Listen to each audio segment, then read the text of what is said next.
Hey guys, and welcome back to Trials and Tribulations. In the last part, I said that Godot's reason was a cliffhanger, but it wasn't his real reason, so we're gonna figure it out right now. Anyway, you had a good reason, didn't you, Mr. Godot? An unshakable reason that forced you to protect this witness at all costs. I knew it! You figured it out, haven't you, Nick? Maya, I guess you were doing your best to cover for Godot. For the same reason, huh?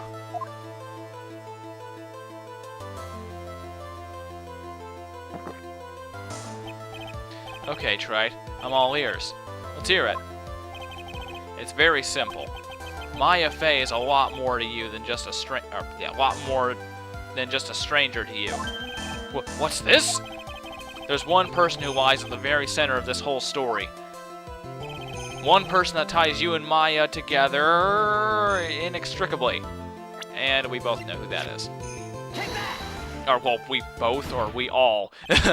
I'm talking to you. Yeah, just you. Anyway, there's a very good reason why Maya Fey's life is so precious to you. After all, she's Mia Fey's only sister. Mia Fey. You once worked alongside her. That was when you were a defense attorney. Wait a second here. Mr. Godot is a defense attorney? With your Honor's piercing intellect, you must have figured it out by now. The real name of this man who calls himself Godot. His real name is Diego Armando. Isn't that right?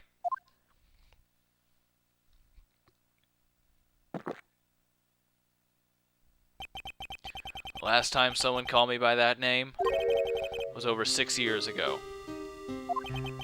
Diego Armando. That name rings a bell? It should, Your Honor. All of this is related to a single case. A case in which a convict named Terry Falls killed himself. Mia Fey's first time in court, the tragic outcome left a deep wound in her heart. She knew that behind it all was a heartless, scheming demoness in disguise. But in the end, Mia couldn't tear off that disguise. However, there was one man who reached out to help her. Diego Armando, a senior defense lawyer at the office where Mia worked. It's my fault! My fault that Mr. Falls killed himself! Mia, you can't cry yet.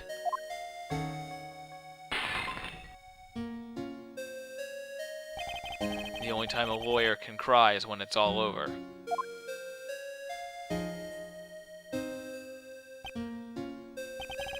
I was moved by her. The way she put all her faith in her clients. That pure, sweet heart of hers.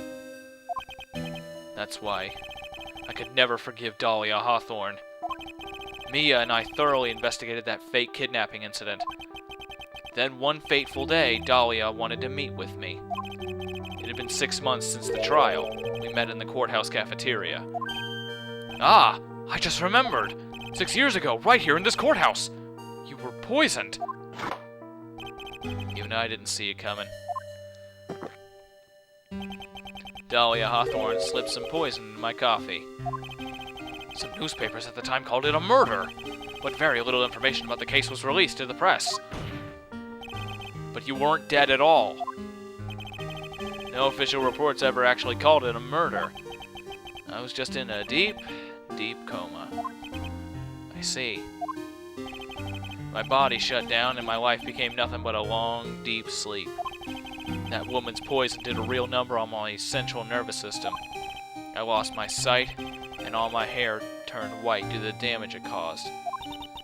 That's terrible. Oh, by the way, your beard is still black. Shut up. Sorry. Anyway, apparently it was a miracle that I ever regained consciousness. 5 years had passed since I drank that poisoned brew. Court jester reference. Okay, I'm sorry. Interrupting the monologue with jokes. Anyway, then one morning my eyes flew open from the smell of a doctor's cup of coffee. 5 years? You were asleep for 5 years? and the worst possible news is waiting for me. Mia Fey was dead. From the very moment I opened my eyes, I had already lost everything I thought I had. The woman I loved had been murdered, and the woman I loathed had been sentenced to death. The woman you loathed? The woman who had spiked my scalding hot coffee, Dahlia Hawthorne.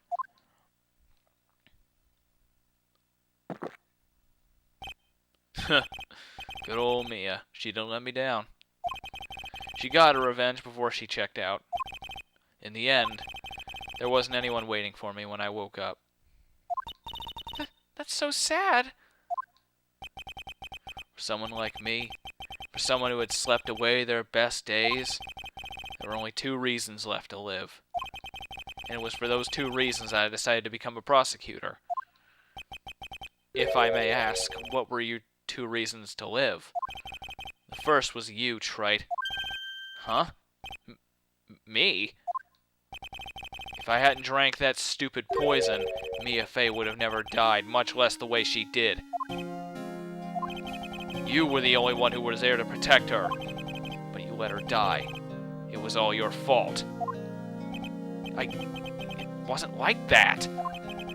I wanted to see for myself what kind of a man you really were. So that's why you became a prosecutor? My other reason for living, she goes by the name of Mia Fey. Huh? You mean me? You were the only way I could make up for the sin of not saving Mia. 1 year ago, when the Karain village incident was resolved, it was obvious that Morgan Fey was planning something. Whatever her evil plan was, I was determined to stop it. My role as a prosecutor put me in a perfect position to do something about her. That's how you overheard Pearls' visit with Morgan at the detention center. I knew the time was drawing near. Since I knew the plan, I thought I could foil it. My goal was to outwit the plan. I thought if I could do that, I could keep that girl from being caught up in it. That makes sense. If Pearls had known that the actual purpose of the plan was to kill Maya, she never would have helped out. Finally, the day of the plan was drawing near. I contacted both of my accomplices. Accomplices? Iris of Azakura Temple and Misty Fey. I especially needed the help of Iris. She was to take the fall in my backup plan in case we couldn't control Pearl Fey. But how did you contact my mother? She had been missing for almost 20 years. Officially, yes. What? What do you mean officially? You've heard about it, haven't you? About the strong ties between the Maid family and the government? Now that you mention it, Bikini did say something to that effect. Please don't make me voice her. Okay, good. Whew. I didn't want to do Bikini's voice for some reason. I don't know. She said the Master of Karain had great authority. Even without her official position, Misty Fey was still wielded great influence. The police have been keeping an eye on her movements all this time. That's how I was able to contact her. Again, because of my position as a prosecutor. So my mother was cooperating with you? Don't ever forget. No matter how far away from you she was, she never stopped thinking about you. She was always... That's why I knew she would do anything to protect you. If you want to know how strong her resolve to protect you was, look at her staff. Her staff? The one with the sword in it? The day the plan was to be carried out arrived soon enough. We met for the first time at Hazakura Temple. That's when your mother showed me her special staff. I realized it then, just how far she was willing to go. She was ready to use that sword to protect you from Morgan Fey if necessary. Yes, even if it meant paying the ultimate price. Mother? That night, the night of the crime, there was just one way to stop Morgan's evil plan. You mean Pearls, don't you? We had to make sure she didn't channel Dahlia Hawthorne. Well, Pearl, what are you going to do tonight? Well, If you'd like, you can come to my room. Perhaps we can read some books together. We thought we could prevent her from playing her part in the Morgan's plan, but she never showed up. She was worried and followed me to the inner temple. That was the thing we were most afraid of. And that's why Misty Fey had to do the channeling herself. She channeled Dahlia Hawthorne into her own body. What? What do you mean? If she channeled the spirit first, then Pearls wouldn't be able to do it herself. As Master of Karain, Misty's power was supreme. So that's how it went down. She channeled Dahlia Hawthorne so that Pearl Fey wouldn't be able to. Ah! What? What? Is this true? My role in the plan was to make sure no one was gonna get... My role in the plan was to make sure no one was going to hurt Maya Fey. That's why I hid myself at the inner temple. Just in case she needed to be saved from Dahlia Hawthorne. Godot. Anyway, that's all I'm going to admit to. Wright. Huh? There's no doubt about it. You're a great defense lawyer. But you're going to have to do the rest yourself. The background leading up to this incident has been laid bare. There's just one question remaining, Mr. Wright. Who killed the victim? There are only two possible suspects right now. Maya Fey? And I'm sad to say, you, Mr. Godot.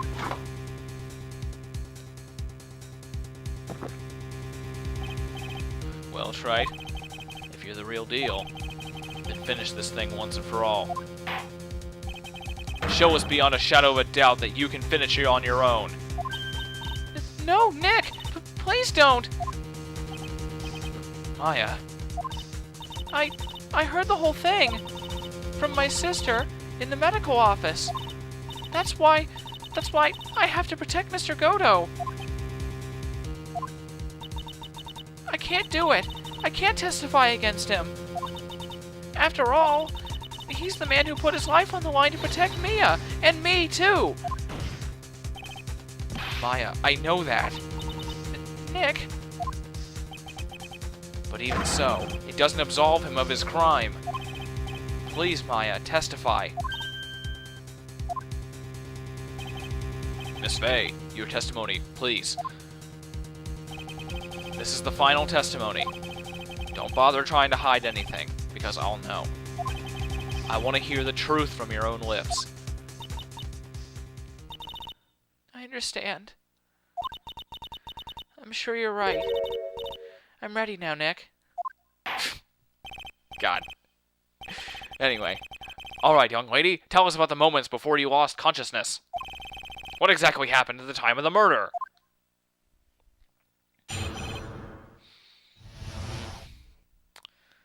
Come to the end here.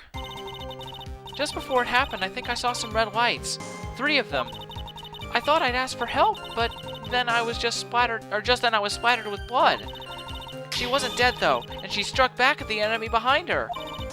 Suddenly, the red lights went out and the whole area was dark. Just at that moment, there was a horrible scream. Right after that, Dahlia collapsed and I lost consciousness. Consciousness, whatever, I don't know. These red lights.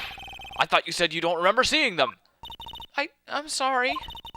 I thought I saw them, but then they disappeared all of a sudden. Huh. Things break, Wright. Even the best of theories.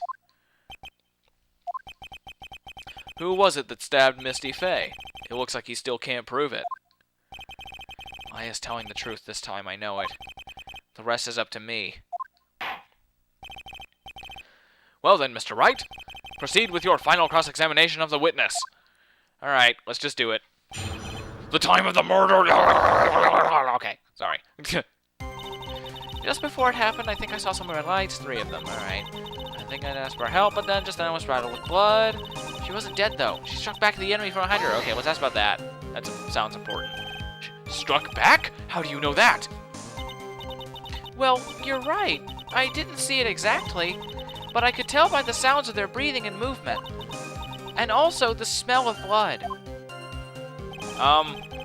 Okay, whatever. You have witnessed more horror than any young lady should ever have to in one life. 2 lives? Plenty of horror. But this one? Nah, it's a little too much. Anyway. So then, what did you do at that point? I couldn't move. I could just barely make out their shadows moving in the dark, but I had no idea what to do. Could you still see the red lights you mentioned earlier? Yes, I think so. But what? Tell me! Suddenly the red lights went out and the whole area was dark. Oh no! Darkness is scary. Anyway, they went out? Yes, suddenly I couldn't see them at all. What could it mean? The red lights were coming from Godot's mask, and they went out right in the middle of the fight. Maybe the mask was damaged. Or maybe it was knocked off. Or maybe the batteries ran out. Right? Okay. That's a decently funny line from Godot. Or maybe those little red pinhead-looking lights just stopped working. What could have really happened then? Just at that moment, there was a horrible scream. Tell me about it. What did you mean by just at that moment? Do you mean the moment when the red lights went out? Yes, that's right. The scream that you heard then, was it Dahlia Hawthorne? I don't think so. I'm pretty sure it was a man's voice. What? Eh. So then, that scream came from the killer? That's gotta be it. Sorry. I think Dahlia Hawthorne must have taken the blade and attacked the killer with it. And then the killer let out a scream of pain, huh? After that, the killer stole the blade back and delivered the final blow. I guess. Okay. Well, Mr. Wright, it seems to make sense to me. It sounds like a reasonable deduction, but I still kind of wonder. What does? Well, wait.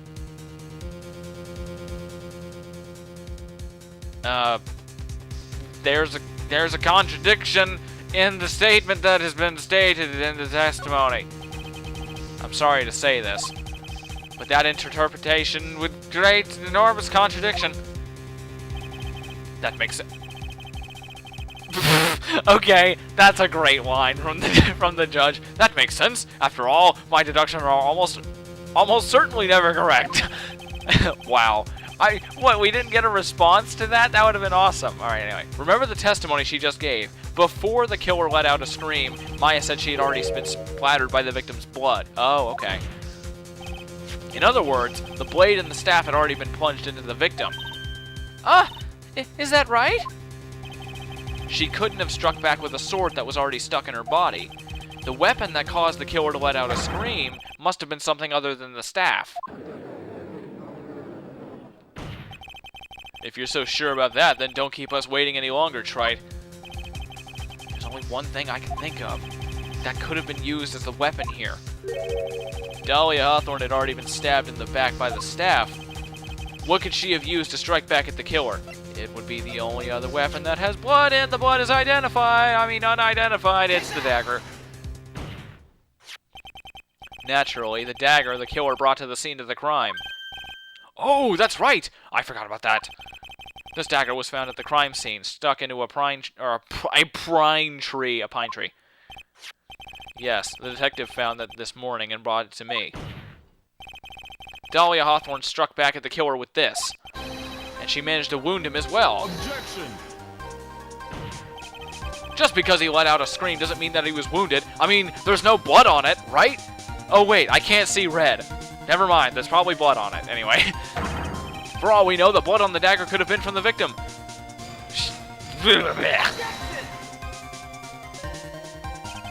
Have you forgotten that the blood has already been tested? ... exclamation point!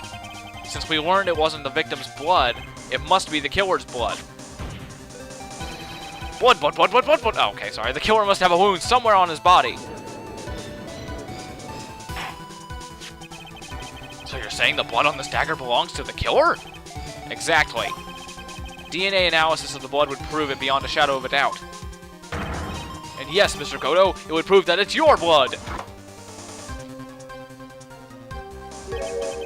Nice theory, Trey. Can we get a response? Order! Order in the court! Is this the end? Have I done it? Even he won't be able to change the result of a scientific test. Unless he tampers with it, because he's a prosecutor and he can apparently do anything he wants. Anyway, let me ask you something, Trey. Let's just say that it turned out that I was the killer. ... exclamation point. Do you really think I would be stupid enough to leave evidence like that? It's... You're... Never mind. Oh my... Okay, well, yeah, okay, I get it now. What? Just think for a second. This dagger was found this morning by a detective and brought to me. There was already a bloodstain on it, correct? But even so, I was the one who brought this dagger here to the courtroom. Yes? What does that prove? Well, if I really were the killer, I could have washed the blade off and then planted another person's blood on it. It can't be! In any case, there's one thing I can guarantee, right? That blood, it doesn't belong to me. Not a chance. What? We know it belongs to you. In any event, it seems to be established that the killer was wounded. All right then, witness, continue your testimony. Okay, fine. Wait a minute. What's the problem? I know I probably shouldn't say this, but there's a big contradiction in Nick's explanation. Maya? This dagger, you said that it wounded the killer. That's right. But, if Mr. Godot had really been cut with the dagger, his clothes should be bloody or have a rip in them, right? Oh, because, you know, he's only got one pair of clothing that he wears. And that he can't wash clothes. Maya? Maybe he just changed his clothes? That'd solve this contradiction pretty easily. What are you talking about? It's not that simple at all. Remember back to the day of the murder. Everyone that was on the Inner Temple side got trapped there. Ah, that's right. And once the bridge was fixed and the police headed for the Inner Temple, Mr. Godot was already there waiting for them. He never had a chance to change his clothes. What he could have brought never mind. Ack! That isn't a bad thing to have been said. Order in the court. One of the witnesses is... Well, maybe he brought a change of clothes with him.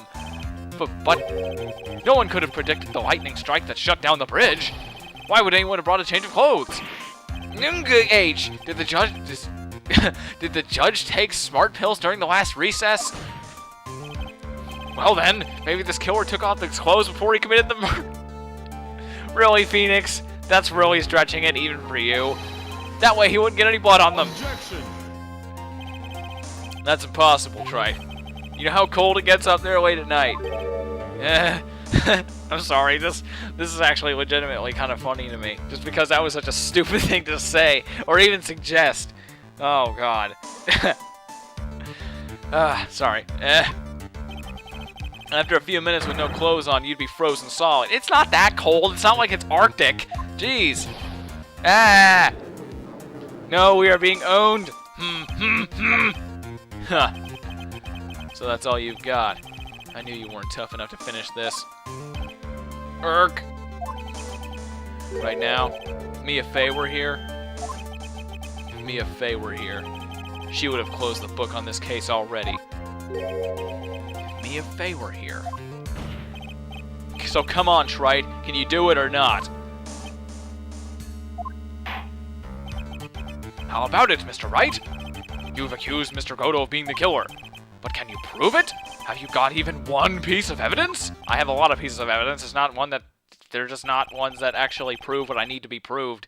The question is whether or not The question isn't whether I can prove it or not. The fact is I have to prove it. That's the only choice I have. I was taught that it's one of the rules of being a lawyer.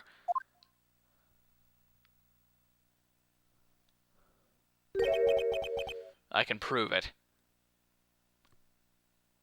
Cliffhanger! Yeah, that's like the worst one.